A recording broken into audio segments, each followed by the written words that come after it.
কেন একটা প্রশ্ন করতাম তোমারে, উত্তর দিবা? বলো। তো মোবাইলটা রাখো, মনোযোগ তো আচ্ছা, মোবাইলের রাখলাম। দিকে বলো, থাকে কি সব বলবো? সময়। বলো বলো। আমি এই যে বেকার অবস্থায় বসে থাকি, আবার একা একা খাটো, সংসারের অভাব অনটন। তো এই যে ফায়ার সার্ভিস অফিসে একটা নিয়োগ দিয়েছে, তো খালি ছেলে গড়ে কাজের নিয়োগ আছে, এখানে মেয়েদের কাজের কথা লেখা নাই কেন? আমরাও এটা তো তুমি চাকরি করতে পারতাম ওখানে, আমাদেরকে যদি সার্কুলারে থাকতো যে মেয়েরা অ্যাপ্লাই করতে পারবে। এটা তুমি বুঝো না।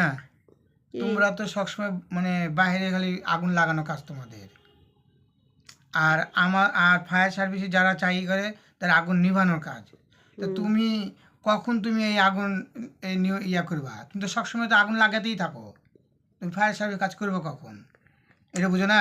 ফায়ার সার্ভিসে কাজ করব কখন সেটা আলাদা বিষয়, আমি আগুন লাগাতে থাকি, কিন্তু আমি তো আগুন নিভাতেও পারি না?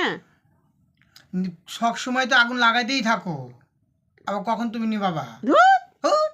আজকবি কোনো ইয়া নাই, লজিক ছাড়া কথা বলে, যা। যা।